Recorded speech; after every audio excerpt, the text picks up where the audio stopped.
reset the days without an incident counter to 0. The Guardians made more mistakes they can't afford, and they lost to the Reds. They lost the Ohio Cup. What else are they going to lose if they keep making those mistakes? On today's Locked On Guardians.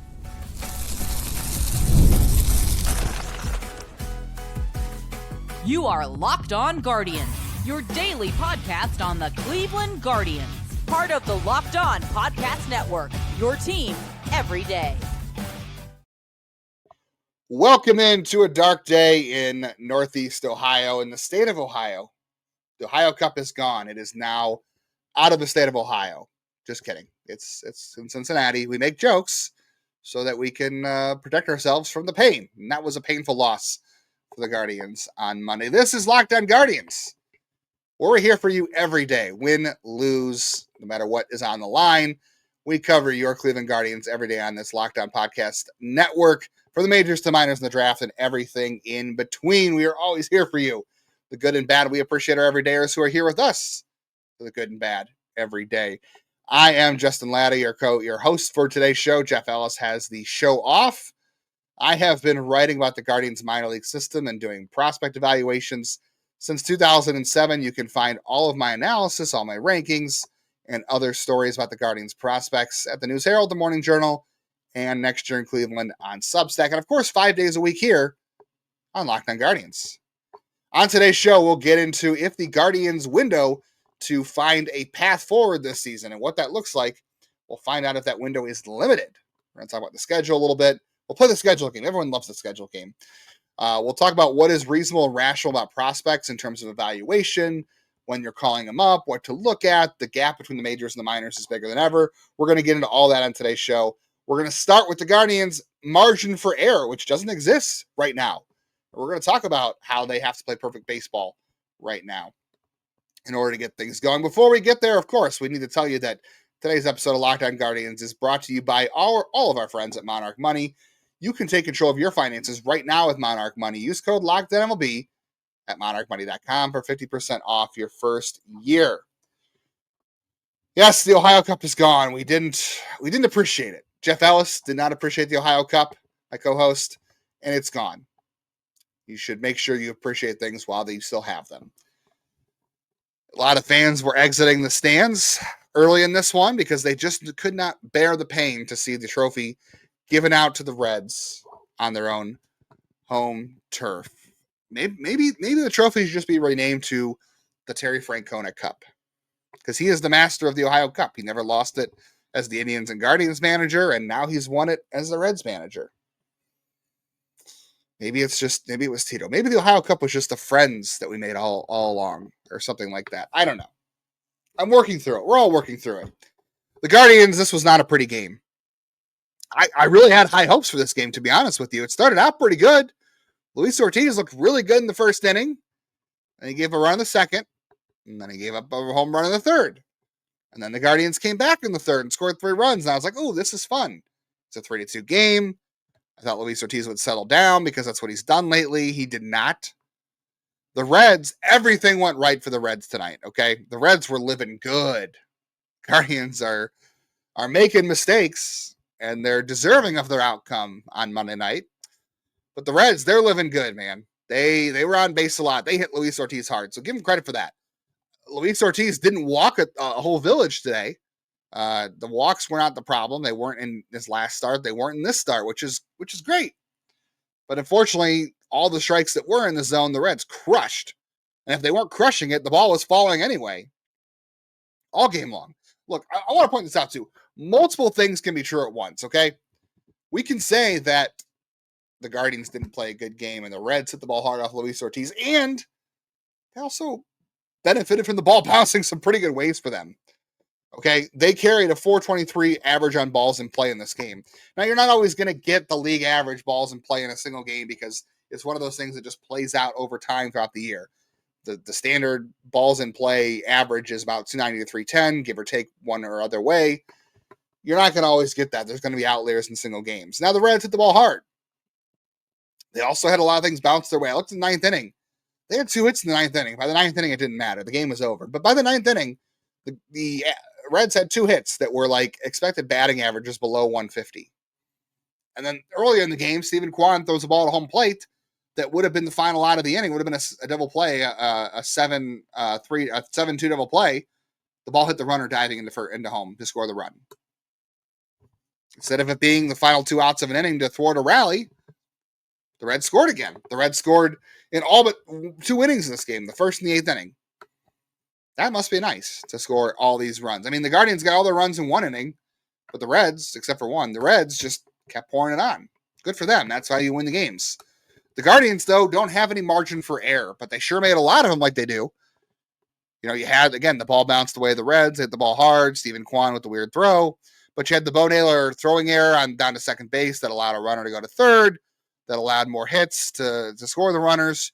You had a Jose Ramirez throwing error. You had a Angel Martinez throwing error, even though it was on a good diving play. Carlos Santana couldn't save him at first base. There was a weird pickoff throw that didn't really burn them, but it was just a comedy of errors in this game for the Guardians. And that extended over the offensive side. You had the best and worst of the Lane Thomas show. I mean, I'm glad Lane Thomas is back. I'm surprised he came back, missing all that time with plantar fasciitis and didn't even rehab. But maybe the Guardians figure that 80% of Lane Thomas is better than 100% of Will Wilson. And I agree. I think everybody except for Will Wilson's family would agree with that. But Lane Thomas, base hit and a stolen base in his first appearance. That was awesome.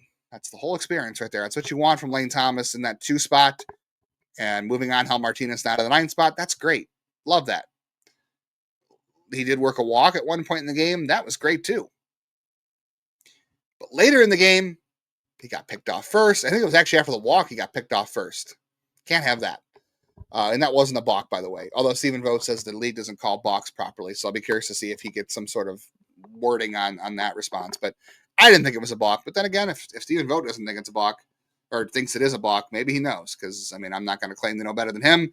Just like what's the catch in the NFL, I think we don't know what a balk is anymore these days. But that isn't really the point because, Jose Ramirez had a rare base running blunder where it forced Lane Thomas out as well. They ran themselves out of outs on the base paths. They at one point they were 3 for 6 with runners in scoring position. You would think batting 500 with runners in scoring position would be great. The Reds just, had a lot of opportunities. The Guardians had a lot of opportunities too. They worked 4 walks. They walked off Wade Miley. They couldn't beat old nemesis Wade Miley. 41-year-old Wade Miley making his second appearance of the season. Couldn't beat him. Another left-hander. The Reds just kept piling on. So maybe it didn't really matter who was pitching for the Reds. Maybe it was just going to happen no matter what because of the Reds hitting and because of the defensive and base running errors by the Guardians. But those, again, you can't expect all your starting pitchers to go out and give up less than 3 runs every game. Like, as much as the Guardians, it'd be great to have and a good pitching staff can do that, it's not going to happen every day of the week. Luis Ortiz still kind of has this Jekyll and Hyde stuff going on about him. He didn't walk anybody. That's an improvement. Or he walked one person and it did come back to bite him.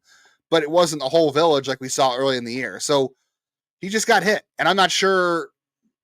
I guess I like that a little more because, I'd rather him not walk, 8 guys and, hurt himself and make it compound the problems. But the Reds just hit everything in sight. They did. So I guess that's neither good nor bad, but it's not good either. I guess I'd rather him not walk guys, but the same outcome happened anyway. And he got no defensive support, but you also can't expect these guys to be perfect every time out. It is hard to constantly win and find confidence and find any kind of momentum when you always have to play mistake-free baseball. They have to play perfect sometimes to win. And that starts with starting pitching. That's why it was so important for Tanner to pitch well on Sunday, and they won that game. They had an early lead. It's not always going to be perfect. You just got to limit your mistakes. But the Guardians, anything above 1 mistake a game is going to cost them right now. Their margin for error is razor thin right now. Could that margin for error increase with some prospect promotions? Probably not. I don't think so. I'll tell you why and how I rationalize and look at prospect evaluations and promotions. When is the right time and how am I evaluating what's going on in the minors, despite highlights you might see on social media. Stay tuned for that next on Locked On Guardians. The Guardians have shown us that you need the right pieces to get the job done right. And if you are in the skilled trades, you need the right supplies to get the job done right. That starts at Supply House. For plumbing, HVAC, electrical work, Supply House is your reliable way to order all the products you need online with a helpful website with lots of great resources, the latest product info, inventory of over 200,000 parts, 400 top brands, and they deliver all coast to coast fast. And you can also get industry leading expert support from Supply House. You can always talk to a real person. And it's important for just saving money these days, important to get that extra edge in business. And Supply House is doing that for you with their free Trade Master program that's going to give you exclusive perks like a dedicated phone line, free shipping, and discounts on all of your orders. I'm telling you, all your peers are doing it. You should be doing it too. Join the Trade Master program today at supplyhouse.com/TM. Start ordering plumbing, HVAC, and electrical supplies with just a few clicks. Plus, if you use our promo code SH5, you're going to get 5% off that first order at supplyhouse.com. Want to thank you for making Locked On Guardians your first listen today and every day, wherever it is you get podcasts. We are free everywhere, and we hope that you are hitting the bell on YouTube so you never miss a reaction video, never miss any videos when there's big news happening, or any episode. And make sure you're also auto-downloading wherever you get podcasts. Hey, shout out to Everydayer Brian. Caught up with Brian walking over to the game on Monday. I was out at the ballpark, was walking over. He was there, shook his hand. Thanks, Brian, for listening every day. Hope you're here with us today, even in spite of a tough loss. And we appreciate all the everydayers who are sticking with us today, even though it's been tough and this was a tough loss. All right, let's talk a little bit about prospects and promotions here, because first of all, what we see, I think we all have to remember, like, this is a life lesson in general for me and for everybody. I feel like it definitely applies to me. Maybe it does or doesn't apply to you, but if you're on social media, I think it's true. And that's that social media is not real life. You can find endless videos on Twitter or Blue Sky or Instagram, wherever you want to scroll these days, doom scroll. You can find highlights of every prospect. You can. They're just out there. Nobody's really posting the lowlights unless you're watching for the other team who's giving up a home run or getting robbed of a great play or a great hit or whatever. That's the only way you're seeing lowlights is the guys, if you're watching for the guys on the other end. So you're going to see lots of highlights. There's lots of highlights about Jonathan Rodriguez out there who's up for Newell. And that, to me, Rodriguez isn't solving this problem. I don't think the Guardians think this is solving their problem either. Rodriguez showed me exactly who he was again on Monday, and I think he showed the Guardians who he was against Ian Jabot, where he couldn't identify a slider. His swing would not allow him to hit a slider, and then he was late on an Ian Jabot fastball. Like, Jonathan Rodriguez has slider bat speed, but he can't hit breaking stuff. And then he can't catch up to 94-mile-an-hour fastballs in the majors. And that's the whole point of this, is that there is a major gap right now between the majors and the minors. It used to be before MLB cut a whole bunch of minor league teams, before they cut the roster size of players down to 160 or 170. I forget what it is now. I should know better from my friend Arthur Kinney at Next Year in Cleveland, who runs all of our rosters for the entire organization. Check that out, because you can always see what the whole roster is from Cleveland down to the Dominican on his spreadsheet over at Next Year in Cleveland. Whatever it is, though, it's smaller than it used to be. So the teams could hoard a lot of players at AAA. There was no roster size limit throughout the organization. So you could hold in guys like, 35-year-old guys who were once good in the majors that are trying to hang on in AAA and serve as depth and get that call back to the majors for a little bit longer. Those guys are gone. So now you're holding on to prospects a lot longer because you drafted them and you have limited spots. You're trying to make it work. This is kind of like what I would say is like, Tanner Burns, Will Dion territory, where you're getting these guys who are like, they're just okay to be at AAA. And you're not really getting you're getting very few guys at AAA who had major league success. Some, but not as much as you used to. So AAA is just not a ground for preparing for the next level. And the jump between AA and AAA is bigger than it used to be. People used to say AA was the biggest jump in the minors. I don't think that's true anymore. I think it's AAA mostly because they're using a different ball at AAA than they are the AA and below. I think I've said this before. At AA and below, they're not using the same ball as they are in the majors and AAA. The AAA and the Major League ball are the same. AA down the Dominican, all different baseballs. I don't know what they look like. All I know is that's what I've been told by people who are experts in studying the baseball and who play. I've heard that from all people who play. I don't have a good answer of why that is, other than maybe price. It's cheaper. I don't know. I really don't know the answer to that. But there's a massive gap between the AA and AAA jump. There's an even bigger gap between AAA and the majors. And that isn't to say that, guys who are playing well in AAA, oh, well, they're never going to pan out because the AAA is nothing. I'm not saying that. Kyle Manzardo has really struggled lately. I think there's an argument to be made that if this continues, and I know some people will argue that Manzardo has been yanked around a little bit, but we knew this was going to happen when David Fry came back, right? This team loves David Fry. They like what he brings in the clubhouse. They like what he brings to the lineup because he can hit lefties, and hasn't really happened yet. It might take some time for him. Who knows what he'll look like as the season goes on, because last year was last year. It was 1 year. I mean, the Cubs first baseman, his name is escaping me, that played in the AA for the Akron Arrows. Made one Hall of Fame or one All-Star game, and he was out of baseball not long after. I have to think of the name again, but that could be David Fry for all we know. We don't know what he's going to look like long term, especially after Tommy John. So, but they like him for that. They like him in the clubhouse. He can't play the position. So we knew this was going to happen to Kyle Manzardo. We knew as soon as David Fry came back, it was going to be Kyle Manzardo only against righties, and he was going to be relegated to pinch hit duties on those days. And right now the Guardians are facing a lot of lefties because it's just weird like that, and other teams also recognize it, right? So that might hurt Manzardo a little bit, but he's been struggling for a while now. This isn't a new development. He has been struggling for a while. So there's an argument to be made that CJ Kayfish should replace him on the roster, and he can go to AAA. It's very common for guys to have to go back to AAA. I think we all know that if you've watched baseball and you've paid attention enough. But he did that last year. He went back to AAA, and then he came back in September in the playoffs, and he was great. So I think we all just expected Kyle Manzardo to start the year and just be good. But this is his first full year in the big still, and there's some adjustments to make. I don't know what it's going to look like for him long term. I still have a lot of hope, but I think maybe he needs to work on some things. And that doesn't mean CJ Kayfish is the answer either. CJ Kayfish doesn't really hit lefties well either. Like I think it's a OPS of like 700 something against lefties in the minors. And that's not bad. That's not bad. It's not unplayable. But remember, there's also a jump in pitching. And as far as Columbus goes, it's a hitter's haven. It is a hitter's haven. It is a short porch in right field. There's a high wall, but there's also low bleachers in left field. So it's a very friendly pitcher's park in Columbus. So there's that to think about too.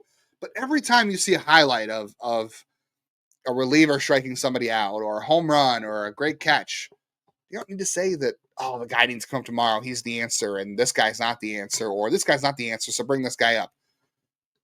It can just take development for what it is. I encourage you, this is how I look at it. You don't have to look at it the same way as I do, but this is how I look at it. You cannot scout the stat lines in the minors. You just cannot. Now, there are certain indicators that can be good and bad, right? Like a guy who strikes out a crap ton in AAA, not going to be great as a hitter in the majors, right? That's just not going to be good. You can see that. Same with guys who don't walk in the minors. Giancarlo Noel, Oscar Gonzalez. They don't walk in the minors. Their approach probably is going to get exposed at the major league level. We've been trying to tell you that for a year now. But you can't scout the stat lines even on good numbers. You like to look at good metrics like strikeout rate, contact rate, chase rate, exit velocities, launch angles. Those things are all good. You want to look at those underlying data points. But you can't just purely look at the stat line or look at a highlight and say, well, call this guy up. He's, dump this guy. It doesn't work like that. And the Guardians can't be knee-jerk with all these prospects. And CJ Kayfish, he struggled recently. He's his OPS in the month of June, granted it's been like 8 games, is like a 500 something. So he's struggling. The Guardians always want to promote guys when they're doing well, and they had their opportunity to do that with CJ Kayfish. So maybe they're not going to do that now because he is hitting a little bit of a rough patch. This is his first time in AAA this year, so he was bound to hit one eventually. He's going to have to work through it. But the way I look at it is not every guy is ready right away. And you're saying, well, get these guys reps to the major league level because, before they get hurt again, or, because of their guys not working out. But I hate to say it this way, and no one's going to want to hear it. And I don't even like it myself, but when you're talking about prospects, there's a balance between being over, analysis by paralysis by analysis, but there's also a element of looking at it long term. Like, the Guardians want to get the best they can out of CJ Kapis, out of Chase DeLauder, out of whoever comes up from the minors. They want to get the best baseball those guys have to offer within that window of time they control them. And a premature call-up isn't going to help that. Certainly for guys like DeLauder who can't stay healthy, that's going to hurt that as well. They've got to look at the balance of the long term. I know everybody wants the answers right now, and what's not working right now is not working. But unfortunately, the Guardians are probably taking the long approach to things, and that's why guys like DeLauder got to build the volume up down there, and he's got to prove he can play and stay healthy every day. And eventually he'll probably be up. Same with CJ Kapis. But he's not an option right field. But he could be an option at first base if they think Manzardo is struggling. But CJ Kapis also hitting a rough patch in AAA. That's my point. We don't need to jump on every highlight, every stat, but also recognize you got to see, what's happening. There's a lot of context clues behind what's going on with prospects more than just a highlight or a stat line. Like, there's a lot of context to it. This is why I'm only talking about it and not doing it professionally, even though I write about prospects, because it's very hard. It's very difficult. And it's harder than it's ever been, even though we have access to more data than we ever had. But it's important to be patient and rational. And that's just how I look at it. You can look at it however you want. That's just how I take it in terms of evaluating prospects, what I'm looking at, and the timeline of all that, even when it's not pleasant and not great. All right, we talked about the window to call prospects up. What is the Guardians' window for finding a path for the rest of 2025? We'll talk about that coming up next on today's Locked On Guardians. Birthdays, anniversaries, baseball season. That's where my money is going right now. This summer, I know where that part of my money is going, so I need to be able to track where the rest of my money is going so I don't get off track to my goals. And that is where I'm using Monarch Money. It is coming in as my personal CFO, and it can do the same for you to give you full visibility and control over your finances. This is not just another budgeting app. It is a complete financial command center where we can track all of our accounts, our investments, and spending in one place. So when we have the means to do so, we can build a little bit of wealth and not just get by, but thrive. Don't just manage your money. And it's all in one convenience. It's going to give you one app to rule them all, right? You know what I'm saying? You want to just look at one app to find all of your financial details instead of scrolling through all these different apps that are out there to look at things and look at your bank account. And you can even do things like set goals with your partner. Maybe you want to go to some more games. Maybe you want to go on a great vacation. Maybe you got kids going to college. All those goals can be achieved through Monarch Money. You can take control of your finances and meet your goals today with Monarch Money. Use code LOCKEDONMLB at monarchmoney.com. You're going to get 50% off your first year. That's monarchmoney.com. That is our code LOCKEDONMLB for half off your first year. Thanks for all of our everydayers once again for tuning in today. We appreciate all of you. Make sure after today's Locked On Guardians, and thank you for making it your first listen today, check out the MLB Squad Show, which is dropped in your feeds today. I know they're talking about the trade deadline a lot on that show today. I'm not on there, but I know they're going to have a lot of discussion about the trade deadline, so check that out as well. And hey, I want to throw this out there too. I messaged our insiders earlier this week about our next virtual meetup, our online call. We did one back in April. We didn't do one in May. So in June, we're going to get back to that. We're going to just kind of get all of our insiders together, and we're just going to talk ball. We're going to answer questions. We're going to have a little bit of fun. If you want to be a part of that, go to joinsubtext.com/LockedOnGuardians to be a part of things like that. Get daily updates on the team, ask questions during the game, chat during the game, get some bonus content like mailbags, some bonus episodes, some writing, my prospect handbook, Jeff's mock drafts, Jeff's draft data, all that's in there. And if you're an insider and you got that text, let me know. We're thinking about doing the date next week, sometime between the 15th and the 19th, about 7 or 8 p.m. one of those days. So let me know if you're an insider, if that time works for you, what time does work for you. And if you want to become an insider, sign up and let me know there too. All right, let's wrap up today's Locked On Guardians talking about the limited window to find a path this season. The Guardians are in the middle of a tough stretch. I think that's fair to say. I know some people look at that and say, well, you're making excuses. Maybe they aren't a good team. Maybe it's just going to be an inconsistent year. Maybe that's true. And again, I wanted to say this earlier. A lot of things can be true at once. At least I believe they can be true at once. Right? Dodgers, Tigers, Yankees, Astros, all very good teams the Guardians just faced. A lot of good pitching. The Reds, not as much. They didn't beat Wade Miley. That's not good. And now you've got Andrew Abbott and Nick Lodolo coming up, who are tough customers. And then, after that, you're going to Seattle. Guess what? In Seattle, you're getting Logan Gilbert. You're getting George Kirby. You're getting Luis Ortiz. Very tough customers. Guardians are throwing their best pitchers in Seattle. That's great. But after that, you're going to San Francisco. They've struggled a little bit, but this is a West Coast trip. This is a 9-game West Coast trip coming up for the Guardians. That's a hard thing to do. And if they go 4-5 on this trip or 5-4, that's probably a good thing, but it might not be enough. If they go 4-5 on this trip, that might be good for those 9 games, but it might not be good for the balance of the season. You know what I mean? Like going 4-5 in a vacuum on a 9-game trip to the West Coast looks pretty good. If that's how they started the year, you'd say, oh, that's pretty good. But where they are now, 3 games above 500, who knows what they'll be after the next 2 games. Heading into July, that's a tough spot to be in. You go to Sacramento. They don't want to be called Sacramento. We're going to call them Sacramento. They're going to go to Sacramento. And that's a hard place to play, too, because you got to hit. Guess what? The Guardians don't do well. They don't hit well. That could be tough, even though the Athletics haven't been all that good. You're ending the first half with teams like Toronto, who's been hot lately, the Cardinals, who are in a playoff spot, the Cubs, who are really good. And guess what? You got the Tigers and the Astros again. You're ending the first half against the White Sox. That's great. But when you come back out of the first half, you have the second half, you've got a very limited window to figure out where you stand in this race. Now, there's a lot of teams who are going to be stuck in the middle. They're going to be stuck in this baseball purgatory where they're going to be like, probably not a buyer, probably not a seller. We'll just stand pat because we're a couple of games out and we'll sell a guy who we're not bringing back next year. And that's what the Guardians might do. The Guardians might be an inactive team at the deadline because they might figure, well, we'll bring up Chase DeLauder. We'll bring up CJ K-Fitz. We'll get Bieber back, hopefully. We'll get Trevor Stephan back. We'll bring up Juan Brito. And people aren't going to want to hear it. They might sell those as moves in the second half.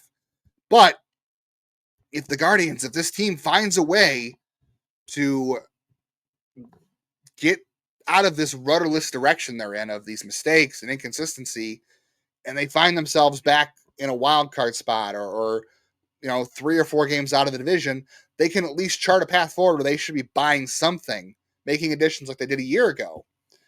Instead of that 2023 year where, they're only 3 games out of the first place in the Central, but we all knew that they were paper tigers. They did not look good. There was no reason to make trades. So, and they could be soft sellers. They could be, they could do both. They could trade some guys and also add some guys. We're in this era of baseball, especially in Cleveland, where it's not a buyer and seller. It's more being opportunistic. And a lot of fans don't like that. That's fine. I get that. But if the Guardians want to be true buyers, if they want to be a team that's in it this year and not just say, we're going to rely on Bieber and Juan Brito and Chase DeLauder for our reinforcements in the second half, they got to get it going before the second half starts because you only have about a week out of the second half. You've got the Athletics again, and you got Baltimore who'll be fighting for their lives, and then the Royals, and then the Rockies right before the deadline. Boy, it'd be nice if the Guardians could sweep the Rockies then right before the deadline hits and say, hey, we're a contender. We're going to make some moves, but we don't know if that's really going to happen. So the window has to start now for them to chart a path forward into being buyers in the second half. It's got to start sooner than later because if they wait much longer to really right the ship, they are going to wind up being more sellers than buyers. And that might look like Shane Bieber, depending on how many starts he has, right? I'm trying to think of who else they could sell off, but, that might be the extension of it, but they might just sell that it's bringing up prospects. I mean, the good news is the schedule for the Guardians in the second half should be a lot easier. This has been a grinder of a first half of a schedule for the Guardians, and they're, treading water, but barely. Health and reinforcements in the second half and a hopefully softer schedule helps, but it's hard to rely on that. You have to get there and you have to put your best foot forward. So I think the path to any sort of, or the window for any sort of path forward this year to being a true playoff contender and not being a soft seller and not being stuck in the middle kind of starts pretty soon here. Because if you don't start putting that best foot forward, you're going to be stuck in that purgatory where you're going to be opportunistic and not buy and sell, one of those two things. And that's going to be hard as the first half comes to a close because they've got a tough schedule. Things do ease up in the second half. Again, the second half, you do have some White Sox games. You've got the Rockies, the Orioles who aren't great, the Marlins who aren't great, the Braves who are struggling and fighting for their lives right now, the Diamondbacks who are struggling, the Rays who are up and down, the Red Sox who are up and down. All those teams are coming to you in the second half. But they got to be in a good spot before that if they want to be buyers and use that. Maybe in the second half they end up calling up reinforcements and those things work. And they don't need to make a whole lot of moves. And they end up making the playoffs and doing something, even though we don't think they're going to go very deep. But the path forward now starts. It's starting right now. It's starting soon for them to figure out who they're going to be in the second half and which direction they're going to take. This is the time. And in the past, the Guardians have done well at responding to adversity. Like they've gone through tough stretches. They've survived some injuries, and they've come out on the other side a lot better. We've seen the team resilience in them before. So hopefully this is a tough stretch and they respond. Juan Burrito is going to rehab soon in Arizona. I'd love to call him up as soon as he's ready. Just get that bat in the lineup, see what happens. They're not relying on Bieber as much because, while the rotation's had its ups and downs, it's been okay for the most part. In the last month, it's the offense that needs to come around. You could add a Trevor Stephan, you can add a Franco Alamon, whatever, all those things. It's one of those things. Are you going to be in the spot you want to be in when you make those calls? That's the question the Guardians are going to have to answer. Hopefully, Team Resilience shows up soon. Thank you all for showing up on today's edition of Locked On Guardians. Hope we got through it together. I know Monday wasn't easy. I know this is the middle of a tough stretch, but trying to just be reasonable and rational right now, reasonable and rational. And remembering there's a lot of season left. The Guardians have played a tough schedule. The schedule could get easier, but they really got to get these mistake games out and start taking advantage of the window now before it closes in terms of 2025. Thank you for tuning in. On tomorrow's show, it'll be Jeff Ellis solo tomorrow, so you can hear his takes on Guardians Reds round 2, even though it's not for the Ohio Cup anymore, which Jeff will be thrilled about. I'm telling you, we lost the Ohio Cup because Jeff didn't care. Let him know. Let Jeff know in the comments. We lost the Ohio Cup because he didn't care. It's all on Jeff. Or it's on Jared, too. Blame Jared. He'll have some prospect and draft talk for you as well on tomorrow's show, so look forward to that, and hopefully the Guardians win. Thank you for tuning in. Make sure you download, rate, and review, all that good fun stuff. It definitely helps us, and we want to be here for you. Be here for us. And in the meantime, go, Guardians, go. Cincinnati's not in Ohio.